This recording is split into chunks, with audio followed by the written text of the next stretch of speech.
faire ça de manière et également rester debout, ce sera plus facile pour le dialogue. Donc moi je vais vous parler également de biodiversité, je vais vous parler également d'organismes, mais évidemment on va se trouver une autre échelle que ce qui a été présenté avant, parce que je vais essentiellement vous parler de micro-organismes, en particulier les champignons mycorhizaires, qui sont des acteurs clés dans tous les agro-écosystèmes.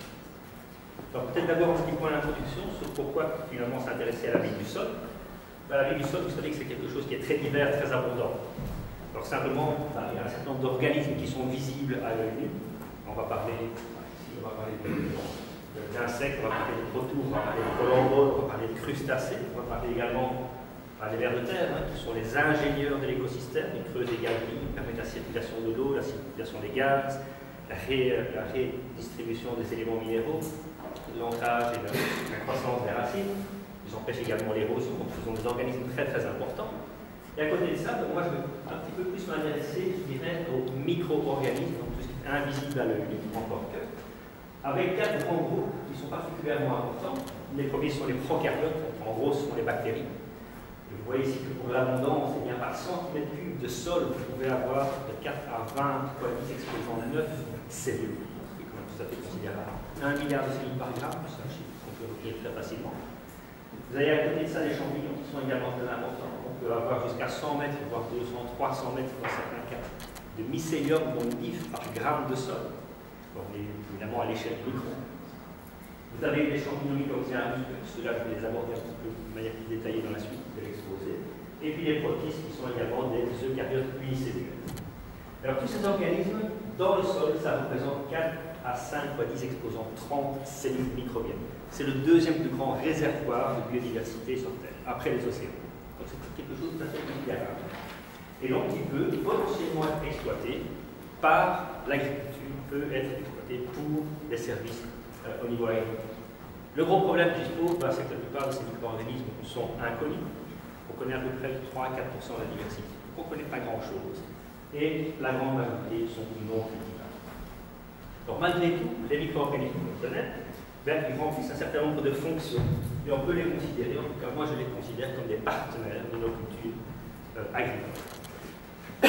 5 fonctions essentielles de ces micro-organismes. La première, c'est le basic slide en anglais, qui permet de solubiliser certains éléments qui sont inaccessibles aux racines. La minéralisation, la nitrification, l'utilisation de certaines bactéries qui peuvent solubiliser le phosphore, par exemple, ça joue un rôle très important sur la nutrition des plantes. Deuxième fonction essentielle pour l'agriculture, c'est de permettre certains micro-organismes peuvent augmenter l'accessibilité aux nutriments. Et là encore une fois, je vais reparler plus tard des champignons mycorhizaires, donc ils peuvent aller prélever des éléments nutritifs jusqu'à 40 à 50 cm de la racine. Vous savez que la zone d'exploration de la racine, c'est 1 à 2 mm, c'est ce qu'on appelle la rhizosphère. Et bien en présence de ces champignons-là, on va augmenter cette rhizosphère à 30-40 cm, ce qui est tout à fait considérable. Évidemment, vous avez des micro-organismes qui vont fixer l'azote atmosphérique, les rhizobiomes par exemple, avec les légumineuses, a fortiori. Vous avez également des bactéries libres dans le sol qui peuvent faire de la fixation atmosphérique de l'azote. Très important. Stimuler le développement des plantes. Beaucoup de bactéries vont notamment produire des phytohormones, donc ils vont être des biostimulants qui vont permettre un accroissement du système racinaire et donc a fortiori de l'exploration du sol et de la croissance des plantes. Et puis beaucoup d'organismes vont également jouer un rôle dans la protection des plantes contre un certain nombre de pathogènes, que ce soit des champignons, pathogènes, des bactéries, des nématodes, etc. Et donc, on peut se poser la question si finalement ces types de micro-organismes peuvent être des alternatives aux fertilisants et aux pesticides. Soit des alternatives, soit des compléments aux applications de fertilisants et de pesticides. Alors au jour d'aujourd'hui, je ne vais pas rentrer dans le détail de cette slide, simplement le marché des produits biologiques, vous voyez, il est très très vaste. Ça concerne à la fois des biofertilisants, les bactéries qui solubilisent un certain nombre d'éléments minéraux du sol, les champignons mycorhizaires, etc. Ça peut être également des biostimulants, donc qui vont produire des phytohormones par exemple. Et ça peut évidemment être des biopesticides, donc ces micro-organismes qui vont jouer un rôle dans la protection des plantes vis-à-vis d'un certain nombre de stress biotiques causés par différents types de pathogènes. Alors simplement pour vous montrer un tout petit chiffre qui est assez interpellant et assez intéressant. Simplement pour le marché des agents de biocontrôle microbiens, uniquement microbiens, là, vous voyez en 1993, ça c'est au niveau mondial, on était aux alentours de 100 millions de dollars, donc ça représentait un marché de 100 millions de dollars. En 2020, on était à un marché de 5 milliards de dollars. Et donc, on a une croissance exponentielle de tous les agents de biocontrôle, de tous les produits utilisés dans le contrôle de pathogènes et des ravageurs basés sur des micro-organismes. Malgré tout, ça représente encore aujourd'hui moins de 5% de l'industrie des pesticides chimiques. Mais c'est en croissance continue. Donc ça, c'était pour la petite introduction. Et à côté de ça, pourquoi s'intéresser maintenant aux champignons mycorhiziens à plus? Donc ça, c'est la thématique que l'on développe essentiellement au laboratoire. Et en fait, d'abord, c'est une symbiose. Donc ça veut dire que ça s'associe aux champignons, aux plantes, pardon. Et c'est une association qui est bénéfique pour les deux. C'est-à-dire que la plante va recevoir des éléments minéraux de la part du champignon, en échange de quoi la plante va fournir des éléments carbonés au champignon. Et donc tout le monde vit, les deux organismes vont vivre en harmonie, vont pouvoir bénéficier l'un de l'autre. Alors c'est une symbiose qui est très ancienne. Elle remonte à 450 millions d'années, c'est-à-dire à l'apparition des premières plantes terrestres. Et donc il est admis aujourd'hui que le passage des plantes du milieu aquatique aux plantes au milieu terrestre a été favorisé, a été permis par ces champignons. Donc ils ont joué un rôle très important sur la colonisation du milieu terrestre. Tant et si bien qu'aujourd'hui, à peu près 75% de toutes les plantes, de toutes les espèces végétales forment des associations avec ces champignons. Et parmi toutes ces espèces végétales, la grande majorité des espèces d'intérêt agricole et horticole. J'ai simplement noté ici le maïs, le thé, le riz, la pomme de terre, le vanille, la carotte. Vous pouvez imaginer toutes les plantes d'importance agricole, horticole forment ces associations-là, avec quelques exceptions. Malheureusement, la betterave, bon, on est dans une région où on trouve beaucoup de betteraves, je suis désolé. Pas de betterave, pas de chou, pas de radis, ces plantes-là sont non mycotrophes. On essaie de comprendre aujourd'hui pourquoi elles sont non mycotrophes. C'est des choses assez complexes et c'est vraiment une recherche qui est tout à fait importante. Alors pourquoi ces champignons sont importants? Trois choses particulières de ces champignons-là. D'abord, elles améliorent l'acquisition des nutriments, donc elles augmentent la biomasse et la floraison des plantes. Alors, les quatre petits exemples ici, c'est évidemment des exemples de publicité. Là, vous n'allez jamais avoir ça au champ, malheureusement, mais ça vous montre l'intérêt que représentent ces organismes-là. Donc, ici, la vigne, une plante non mycorhizée, une plante mycorhizée, la tulipe, mycorhizée, non mycorhizée, la pomme de terre. Pour la pomme de terre, je suis un petit peu plus rassuré, ça c'est des expériences que nous menons, donc là, effectivement, c'est des choses qui sont un petit peu plus sérieuses, vraiment menées et sérieuses au champ. Et la tomate, on a évidemment cette publicité assez mensongère, mais bon, soit. Pourquoi est-ce qu'on a une augmentation de biomasse, etc. Tout simplement, vous voyez ici un schéma de racine. Bien, la racine, lorsqu'elle n'est pas associée à ce champignon, bien, elle va prélever des éléments minéraux, donc on va appeler ça le prélèvement direct, au niveau des poils absorbants ici. C'est la zone de déplétion des éléments minéraux, ça représente 1, 2, 3 mm de la racine. Lorsque la plante est mycorhizée, eh bien, le champignon qui se développe dans chaque cellule de la racine va s'étendre bien au-delà de cette zone de déplétion, va s'étendre à 30, 40, 50 cm. Et donc, dans le meilleur des cas, eh bien, les champignons mycorhiziens vont permettre d'augmenter jusqu'à 700 fois le volume de sol exploré par la plante. Dans certains cas, certains scientifiques un petit peu extrêmes, mais pas extrêmes dans un cas négatif, considèrent que les plantes n'ont pas de racines, elles ont des mycorhizes. C'est un prolongement du système racine. Donc, premier élément important, améliore l'acquisition des nutriments et donc la biomasse, la flore. Deuxième élément, je ne vais pas rentrer dans le détail ici, c'est un petit peu complexe avec les mécanismes. Ce sont des organismes qui vont augmenter la résistance des plantes vis-à-vis d'un certain nombre de stress biotiques. Donc des stress qui sont causés par des ravageurs, insectes, etc., ou par des champignons pathogènes, des bactéries pathogènes, des nématodes. Les mécanismes, ça peut être de la compétition, c'est également l'excitation de gènes de défense chez la plante. Autrement dit, le champignon va allumer un certain nombre de gènes chez la plante qui vont lui permettre d'être plus résistant, de mieux répondre à une attaque par un pathogène. Donc, deuxième élément important. Et troisième élément important, c'est qu'ils vont améliorer la structure des sols. 1 gramme de sol, 100 mètres de mycélium, 100 mètres d'ifs. Ces ifs vont pouvoir structurer les sols. Ici, vous voyez un if de champignon mycorhizien, et vous voyez ici des petits micro-agrégats de sol. Donc, on va pouvoir structurer les sols, faire des micro-agrégats de sol. Ce sont des champignons qui produisent des protéines, des glycoprotéines, pour pouvoir attacher ces microparticules ensemble, et qui vont également pouvoir mobiliser l'eau, pour maintenir l'eau dans le sol. Élément très important, comme vous le savez aujourd'hui, on est dans une période où le changement climatique, des sécheresses de plus en plus importantes, et donc ce sont des organismes dont on sait qu'ils vont diminuer les stress. Donc, 3 éléments importants de ces champignons-là qui peuvent servir évidemment dans le système agricole. Alors, pour vous montrer simplement un petit peu le schéma, alors ceci c'est une plante, c'est hypothétique, vous n'allez jamais avoir une plante comme ça dans votre potager ou dans votre champ. Donc, le sol ici, la partie feuillée, la partie racinaire. Première chose, bien dans le sol, vous allez avoir un réservoir de mycorhizes, des spores, des champignons. Les spores vont recevoir un signal de la plante. C'est des signaux, des strigolactoses. Ce sont des molécules qui sont diffusées dans le sol. Et le champignon va reconnaître la plante et va pouvoir coloniser chaque cellule du système racinaire. Donc, dans chaque cellule, vous allez avoir une structure du champignon qu'on va appeler un arbuscule. Arbuscule parce que ça ressemble à un petit arbre. Et puis, lorsque le champignon s'est développé, il va recevoir des éléments carbonés et ensuite il va se développer d'une manière très très importante dans le sol environnant. Alors, lorsque la plante n'est pas mycorhizée, considérons le côté gauche, ici, il y a les éléments minéraux dans le sol qui vont être prélevés encore une fois par la rhizosphère, dans la rhizosphère, par les poils absorbants de la plante. Lorsque la plante est mycorhizée, au contraire, eh bien, ce sont ces racines, ces filaments qui vont prélever les éléments minéraux, qui vont les transporter dans cette structure qu'on appelle l'arbuscule. Et au niveau de l'arbuscule, il va y avoir un échange. C'est un peu au niveau moléculaire. Il va y avoir ces minéraux qui vont être prélevés au niveau de l'arbuscule et qui vont être redistribués dans la plante. Et donc, une mycorhize, c'est quoi? C'est une symbiose dans laquelle un mycélium extra-racinaire, dans le sol, d'un champignon, donc champignon microscopique, va apporter des éléments minéraux à une racine. Ça ne se fait pas pour rien, ce n'est pas gratuit. Donc, le champignon va recevoir quelque chose en échange. Il va recevoir quoi? Il va recevoir des éléments carbonés issus de la photosynthèse. Et donc ces éléments carbonés vont être échangés contre ces éléments minéraux au niveau de ces arbuscules et être redistribués dans le sol. La mycorhization va augmenter la biomasse végétale. On estime que la production photosynthétique va augmenter à peu près de 4 à 20% dans les meilleures conditions.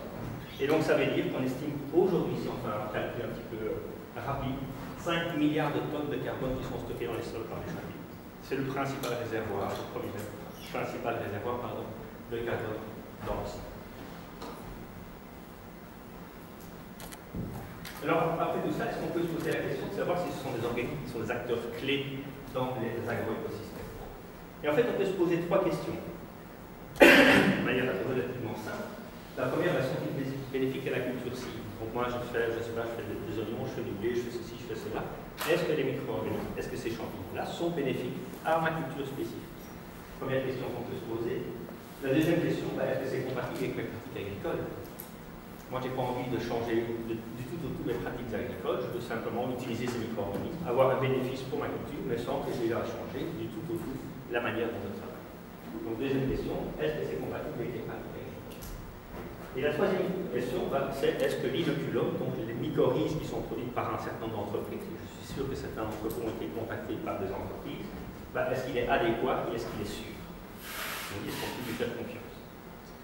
Alors, si on prend ces 3 questions l'une après l'autre, sont-ils bénéfiques à la culture cible?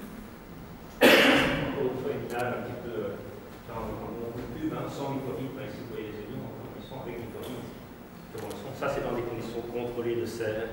On fait en sorte que le champignon puisse exprimer ses meilleures conditions. Il est clair qu'au champ, il y a un certain nombre de facteurs sur lesquels on ne peut pas intervenir. Les conditions climatiques, la teneur physique, la teneur en éléments minéraux, etc., les pratiques agricoles, tout ça, ça va avoir un impact sur la manière dont le champignon va pouvoir s'exprimer. Alors, premier point important, et j'insiste sur ce point-là, le champignon mycorhizien, c'est un symbiote, donc il apporte des bénéfices à la plante. Ce n'est pas toujours le cas. Ça veut dire quoi? Ça veut dire qu'il y a des couples privilégiés. Certaines plantes avec certains champignons mycorhiziens vont avoir un bénéfice. Dans d'autres cas, ça va être le contraire. Donc ça, c'est quelque chose qui est très très important, donc on ne s'en rend pas toujours bien compte. Donc ici, sur ce graphique, vous avez ici différents champignons mycorhiziens, donc la Colospora, etc. Et ici, vous avez un certain nombre de plantes. Ici, dans la carte, il y a uniquement ces deux-là en vue. Et ici, le gain ou la perte de biomasse de la plante. Et donc, d'une manière tout à fait intéressante, voilà ici le graphique qu'on obtient. Si je regarde la carotte, ici, ou plus carotte, bien vous voyez qu'avec certains champignons mycorhiziens, vous allez avoir un bénéfice, un gain de croissance, ça peut monter jusqu'à 25%. Et avec d'autres, vous allez au contraire avoir une diminution de croissance. vous allez avoir une perte de rendement. Pourquoi? Tout simplement, c'est une question d'équilibre entre les deux. Donc, ça veut dire que dans ces conditions-là, le champignon va prendre plus de carbone qui va donner d'éléments minéraux à la plante. Et donc, il va y avoir un déficit pour la plante et une perte de rendement. A contrario, avec d'autres champignons, vous allez avoir le contraire. Celui-ci, par exemple, comme c'est pas ce qui est l'Euspora Calospora, ici, vous allez avoir un gain de biomasse de l'ordre de entre 25 et 50 et 40%. Ce qui est tout à fait intéressant. Ça, c'est la première chose. Autre chose, un champignon, prenons Actinospora denticulata, eh bien, va être positif chez certaines plantes et va être négatif chez d'autres plantes. Donc, le couple est très très important. Donc, si un jour on vous apporte des champignons mycorhiziens, ce n'est pas pour autant que vous allez avoir des résultats positifs. Ça va vraiment dépendre de votre culture, ça va vraiment dépendre de l'association que vous allez considérer. Alors, pour aller un petit peu plus loin, ceci c'est un travail qui a été réalisé par un étudiant en thèse de laboratoire, qui est là au fond, Marseille, merci Marseille. Il a travaillé sur 250 génotypes de blé en Italie. Donc il a analysé 250 génotypes au champ. Et donc vous pouvez voir ici, ça c'est la colonisation, donc la présence du champignon dans le système racinaire de la plante. Bien, vous voyez que pour certains génotypes, on est de l'ordre de 2-3%, ce qui est très faible. Et pour d'autres génotypes, on est aux alentours de 50-60%, ce qui est très important. Et donc, même au niveau d'un génotype, pour une même espèce végétale, vous pouvez avoir une différence assez considérable. Et lorsqu'on prend un certain nombre de ces génotypes et qu'on les associe à un champignon bien particulier, donc au champ, vous allez avoir une grande quantité de champignons différents qui vont agir en synergie. Lorsqu'on en prend un en particulier, qu'on l'inocule, ici à ces génotypes de blé, on prend quelques-uns au hasard, effectivement, pour certaines variétés, certains génotypes, vous allez avoir une diminution de croissance, et pour d'autres, vous allez avoir une stimulation de croissance. Je ne vais pas été plus loin que ça. Donc, stimulation de croissance. Donc, encore une fois, très important d'avoir les bons couples pour tirer un maximum de bénéfices de ces uniformes. Donc, on a fait ça ici pour 250 génotypes de blé. On a fait également pour la tomate, à peu près 150 génotypes de tomate. Et on obtient les mêmes résultats. Donc, cet élément est vraiment très important à prendre en compte. Alors, sont-ils compatibles avec les pratiques agricoles? Ceci est un point évidemment tout à fait crucial. Je prends un petit résumé ici des critères qui sont bénéfiques et des facteurs qui ne le sont pas pour l'association. Le premier, c'est l'utilisation de fertilisants. Si vous fertilisez votre sol, ce que je fais classiquement, la plante aura moins besoin de champignons mycorhiziens. L'association de champignons, c'est un coût pour la plante, c'est un coût carboné. Et donc, si on apporte des éléments minéraux à la plante en quantité suffisante, voire en quantité excessive, la plante n'aura pas besoin de champignons mycorhiziens. Donc, premier élément important, le type de fertilisant que vous apportez, la quantité de fertilisant que vous apportez. Le labour est également quelque chose d'important. Le labour, le champignon, il est obligatoirement lié à la plante. Il ne peut pas vivre sans la plante. Et donc, si vous faites du labour, vous cassez le mycélium, vous cassez le réseau, et donc ça a un impact négatif sur le champignon. Donc, le labour, ce n'est pas bon pour le champignon. Donc là, je parle d'un point de vue champignon. Je ne parle pas d'un point de vue agriculture, je parle vraiment sur l'organisme. Les fongicides, champignons mycorhiziens sont des champignons, bien évidemment. Donc certains sont potentiellement toxiques pour les champignons mycorhiziens arbuscules. Et dernier élément, la faible augmentation de la monoculture va réduire la diversité de ces champignons-là et donc leurs effets.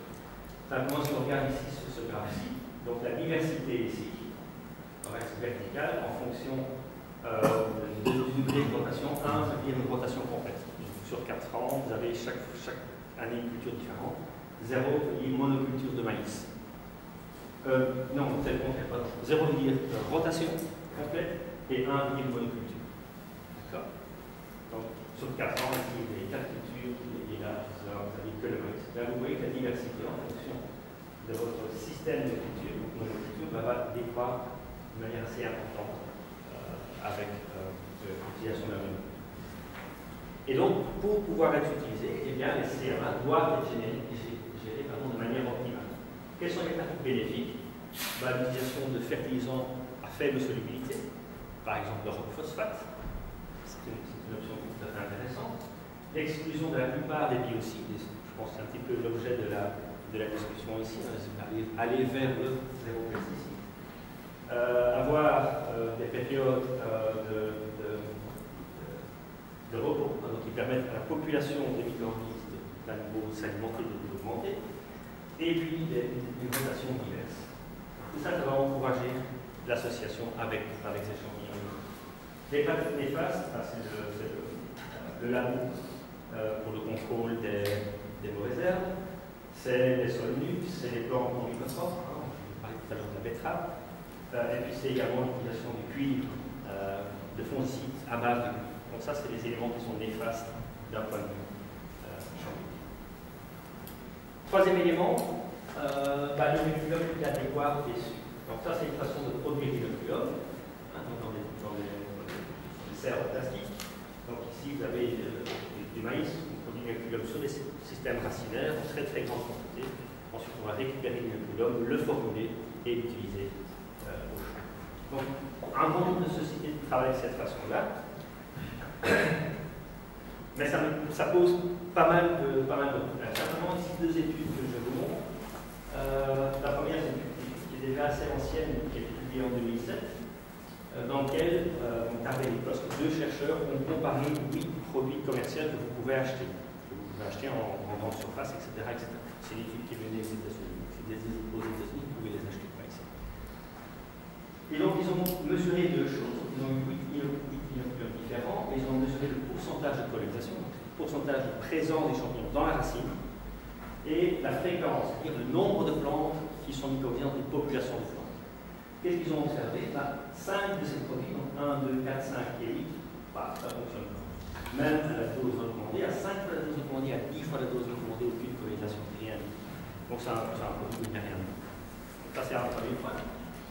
Deuxième point, ici, le produit 6A, il produit quelque chose à la dose recommandée. Par contre, vous faites 10 fois la dose recommandée, on sait qu'on a toujours l'habitude d'en apporter un petit peu plus. Là, on a un effet qui est le contraire. Ça ne se mycorhize plus. Probablement que dans leur formulation, il y a également des éléments qui peuvent jouer un rôle sur la. Et finalement, dans tout ça, il y a un produit, ici le produit numéro 3, qui donne des résultats qui sont très moyens, mais qui ont mérite en tout cas d'avoir des prix. Donc, ça veut dire que beaucoup de produits qui sont sur le marché, ce n'est pas vraiment des produits qui sont efficaces ou qui contiennent des champignons vivants. C'est un organisme vivant. C'est quand même quelque chose qui est tout à fait important. Et si on va un petit peu plus loin, une autre étude qui a été menée par Groth Casera, un petit peu avant, ils ont fait exactement la même chose. Ils ont travaillé 6 inoculums différents, 1, 2, 3, 4, 5, 6. 3 inoculums dans lesquels il y avait un contrôle qualité, donc pour voir la qualité du matériel, et 3 sans contrôle qualité. Alors qu'est-ce qu'ils ont observé? Dans le produit qu'ils ont sur le marché, eh bien, les organismes de champignons potentiellement phytopathogènes, ici vous voyez, sur 4 produits sur 6, vous avez des phytopathogènes également, qui posent problème.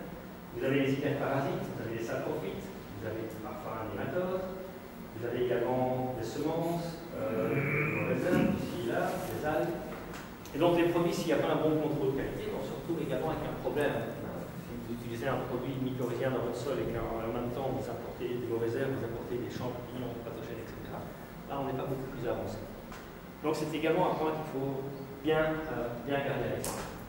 Alors qu'est-ce que l'on fait, qu'est-ce qu'il faut faire, qu'est-ce qu'on peut faire? Là je me situe un petit peu plus dans le domaine pratique.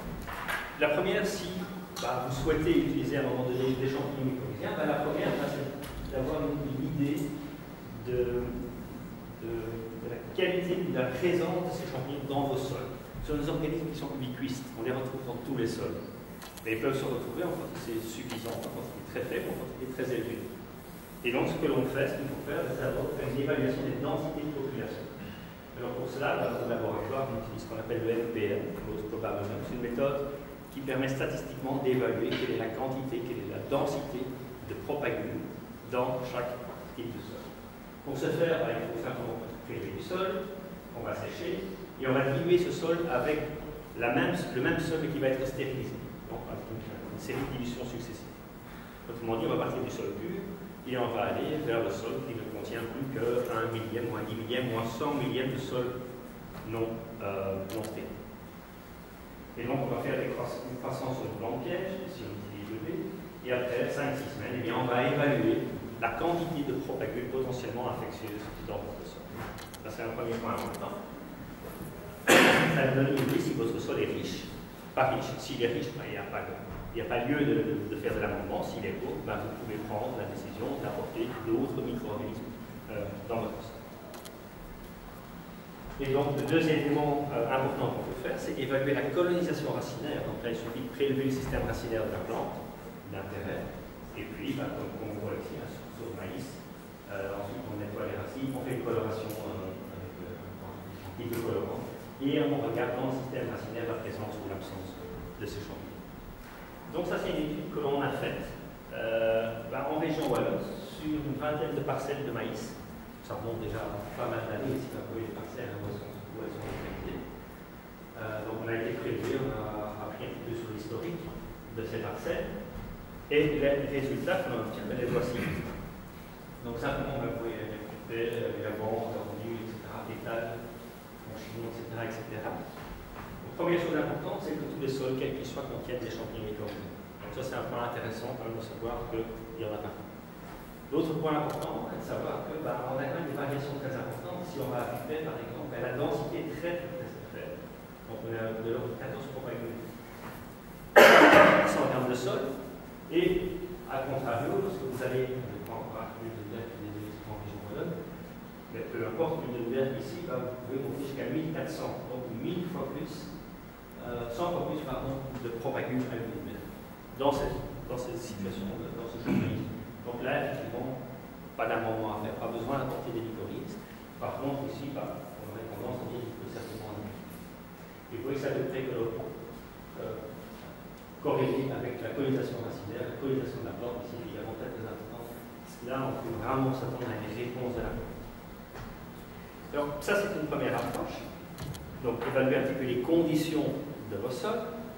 La deuxième approche, c'est est-ce que, lorsqu'on a des problèmes, on n'en a pas suffisamment, est-ce qu'on peut apporter des champignons? Alors nous, on le fait, on aime bien le faire sur des plantes de couverture, en interculture. On travaille beaucoup sur la pomme de terre, donc directement mycorhizer la pomme de terre lorsque vous devez buter, etc., ce n'est pas idéal parce qu'effectivement, tout le réseau, quand vous allez endommager. Donc ce que vous pouvez faire, c'est appliquer avant, sur la culture précédente, une luzerne ou autre, de manière à augmenter les populations de mycorhizes dans le sol, qui puissent ensuite coloniser le champ des plantes. Alors, ce que nous faisons au laboratoire, c'est la préparation d'un immunotome sous forme de billes. Alors, ce sont des petites billes qui font de l'ordre de varier de 1 mm à 3 ou 4 mm, dans lesquelles on va installer le champignon. C'est une technique très très facile, ça se fait simplement par polymérisation, avec des algues. Donc, ces algues vont pouvoir polymériser autour du champignon. Et ici, vous voyez les billes, là c'est la même bille. Vous voyez simplement le bord de la bille à l'intérieur, ici vous voyez les champignons. Les champignons verts qui sortent ensuite de la bille. Donc on peut également adapter ça, si on fait du semis, dans les nids on peut mettre des semences. Il faut vous associer aux champignons mycorhiziens. Et donc vous apportez à la fois la semence et le champignon directement avec de la semence. On met ça ensuite dans des semoirs, évidemment avec la petite échelle ici, l'échelle des 16 calibres.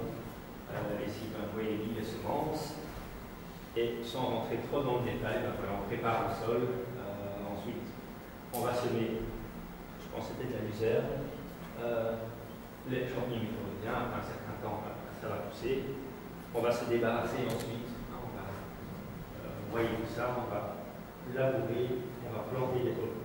Dans ce cas-ci, on va labourer ensuite, planter les pommes de terre. Et ici également, donc ceci, c'est l'expérience sans couvert végétal. Donc, on va apporter les champignons mycorhiziens directement sur le tubercule, donc le même principe. Et les résultats sont des résultats qui sont relativement intéressants, puisque le champignon mycorhizien plus les engrais verts en système intensif, ça veut dire en système dans lequel on applique des pesticides, eh bien, le rendement peut augmenter de 18%. Par contre, en bio, donc sans traitement de pesticides, les rendements ont également augmenté de l'ordre de 11%. Sans changer d'autres pratiques agricoles, simplement, on a apporté dans le semoir, dans le précédent cultural, et bien le champignon mycorhizien. Alors en conclusion, sont-ils bénéfiques pour l'agriculture cible? Oui. C'est largement démontré dans beaucoup d'études. Généralement, les études contrôlées beaucoup moins en conditions de champ, mais donc ça dépend des conditions agroécologiques et climatiques, en conditions de termes nutritives, des sols, etc. Donc ça joue un rôle très très important. Et également les pratiques culturales. Et donc, pour tirer un maximum de bénéfices, il faut choisir les pratiques culturales. Donc, vous devrez pouvoir choisir les pratiques culturales plus qui est utilisation du labour, par exemple, n'est pas adapté aux champignons mycorhizes. Donc, on imagine du no-till, du non-labour, si on veut. Deuxième point, sont-ils compatibles avec les pratiques agricoles? Oui, mais ça dépend évidemment des pratiques agricoles. Et donc, encore une fois, pour reprendre l'exemple, le labour minimum, c'est quelque chose de tout à fait compatible, tout à fait intéressant pour les champignons mycorhizes. Limité à certains champignons mycorhiziens, certains sont plus adaptés à des conditions, je dirais, semi-intensives ou extensives de culture que d'autres champignons. On peut également favoriser, mettre en pratique des pratiques justement qui permettent d'accroître les populations locales, donc utiliser des semi-verts avant la culture de rente, qui permettent d'augmenter la population. Donc ça, c'est une pratique tout à fait intéressante. Et puis la grande question, c'est est-ce que les agriculteurs sont prêts? Est-ce qu'il y a des incitants? Je pense que c'est un point important. Un fertilisant, vous savez que ça va fonctionner. Un fertilisant minéral. Un micro-organisme, ça marche parfois dans certaines conditions, ça ne marche pas dans d'autres conditions. Ça dépend de tellement de facteurs, on parle du vivant ici, que ça reste quelque chose qui est assez problématique. Et l'inoculum adéquat, oui, mais ça va dépendre des producteurs d'inoculum. Souvenez-vous ce que je vous ai montré juste avant. Parfois les inoculums sont contaminés, parfois les inoculums ne fonctionnent pas pour différentes raisons. Et donc il y a un certain nombre d'entreprises qui sont très sérieuses et puis un certain nombre d'entreprises qui le sont beaucoup moins, voire pas du tout. Et ça dépend également du mode de production de ces champignons-là. Ce que je vous ai montré pour le moment, c'est une mode de production en grande échelle, comme ici dans des bacs, avec le risque de contamination. On peut produire des champignons mycorhiziens d'une autre façon, des manières qui est un petit peu plus coûteuse encore au jour d'aujourd'hui, mais qui permet d'éviter tout ce qui est type de contamination, par exemple. Et donc, en conclusion, les micro-organismes, je pense qu'on est d'accord pour dire que ce sont des acteurs clés des agroécosystèmes. Ils peuvent jouer un rôle, beaucoup d'effets bénéfiques sur les maladies, sur la fertilisation des plantes, sur la stimulation des plantes. C'est un petit peu comme notre microbiote, c'est la même chose, le microbiote des plantes que le microbiote humain, mais ça joue des fonctions très très importantes. Au jour d'aujourd'hui, moins de 5% est connu. Et donc, dans ces 95%, imaginez tout ce qui peut subsister en termes d'organismes. Avec des potentiels importants pour le biocontrôle, pour la biostimulation, pour la biofertilisation, pour la bioremédiation, beaucoup de choses qu'on peut faire avec des micro-organismes. Il y a un intérêt croissant du public pour tout ce qui est bio, pour tout ce qui est moins exigeant en intrants chimiques. Il y a également le coût des intrants chimiques qui peut être très important, 30-40% quand même. Ça a un poids. Et puis, il y a le changement climatique. Également important. Les micro-organismes permettent une certaine résilience des plantes face à des changements climatiques. Évidemment, ça nécessite des investissements majeurs de la part de bailleurs de fonds. L'Europe est de plus en plus attachée à développer des approches dans ce domaine-là. Les entreprises également qui, petit à petit, se lancent dans cette histoire-là, les gros bailleurs de fonds. Donc, sont très importants. La fondation Bill Gates, par exemple, je suis invité dans 2 semaines d'aller à Seattle, la fondation Bill Gates, pour justement développer des technologies qui sont basées sur ces micro-organismes-là. Et puis par ailleurs, il y a peut-être également besoin de changements fondamentaux, adapter l'agriculture pour bénéficier un maximum de micro-organismes. Pour ça, c'est évidemment quelque chose à long terme. On ne change pas un système agricole. De cette façon-là, on peut adapter certaines choses probablement. Donc, un petit schéma ici, ça a été montré juste avant. L'agriculture, c'est à peu près il y a à peu près 10 000 ans, le début de l'agriculture. On était à peu près 1 à 10 millions de personnes sur Terre à cette époque-là, estimé. 1880, 1,5 milliard d'habitants, avec la Chine, donc déjà quelque chose de très, très important. Une date importante, 1960, on est 3 milliards d'individus sur Terre, c'est la révolution verte.